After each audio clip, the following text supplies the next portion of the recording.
This channel does not promote any violent, harmful, or illegal activities. All content provided by this channel is meant for an educational purpose only.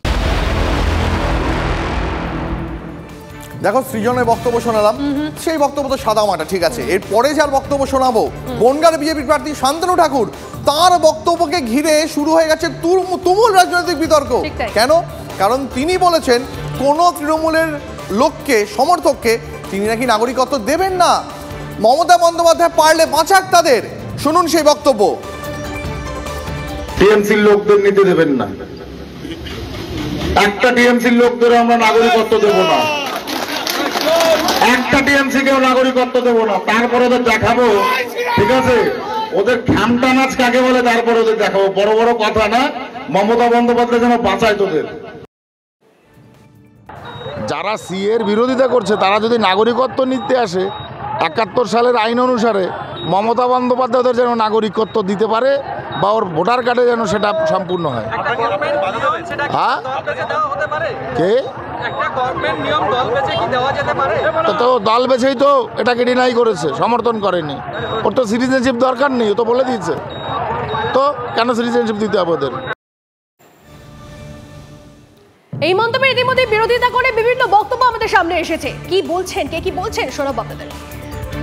কোন কি বলেন কোনো ঠিক থাকে না। উনি নিজে বলেছিলেন যে সিএ চালু হওয়ার পর উনি প্রথম ওই কেন্দ্রীয় সরকারের পোর্টালে নাগরিকত্ব পাওয়ার জন্য, আপনাদের থেকে শুনেছি, উনি নাগরিকত্ব পাওয়ার জন্য আবেদন করবেন বলেছেন। প্রথম কথা হচ্ছে সেই আবেদনটা কি উনি করেছেন? উত্তর হচ্ছে না, ওই আবেদন উনি এখনো করেননি। তাহলে কেন্দ্রীয় সরকারের পোর্টালকে কেন্দ্রের মন্ত্রী, জাহাজ প্রতিমন্ত্রী, তিনি নিজেই বিশ্বাস করতে পারছেন না। তা তিনি কাকে রাখবেন আর কাকে তাড়িয়ে দেবেন, এই বিজেপি এই যে বিভাজনের রাজনীতি, ওটা উনি ভালোই আয়ত্ত করেছেন। ঠিক আছে, উনি বলেছেন এরকম সরকার, আমরা সবকা সাথ সবকা বিকাশের কাজ করি, আইন দেশের সবার জন্যই আছে।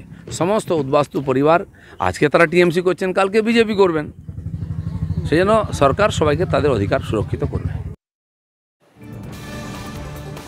শান্তনুর বক্তব্য তো আপনাদের শোনালাম, এরপর সেখানকার মতুয়ারা কি বলছেন সেটাও শোনাবো।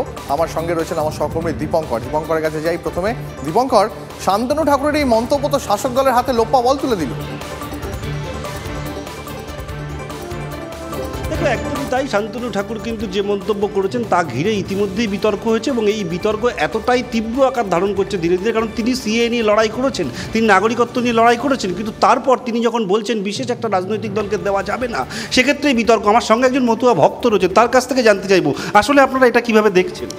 শান্তনু ঠাকুরের এই বক্তব্যকে আমরা সমর্থন করি না। শান্তনু ঠাকুর একজন মতুয়া হিসাবে যে কথা বলছে এটা ঠিক নয়। সেন্ট্রালের মন্ত্রী আছে, সঙ্গে সঙ্গে আমরা মতুয়া হিসাবে দাবি করেছিলাম নিঃশর্ত নাগরিকত্ব, তারপর শর্ত থাকবে না। সেন্ট্রাল গভর্নমেন্ট যে আইন করেছে তাতে বাংলাদেশ, পাকিস্তান এবং আফগানিস্তান থেকে যারা এসছে তাদের ডকুমেন্টস লাগবে, কিন্তু যারা এক কাপড়ে চলে এসছে তাদের কাছে ডকুমেন্টস আর আদৌ সম্ভব নয়।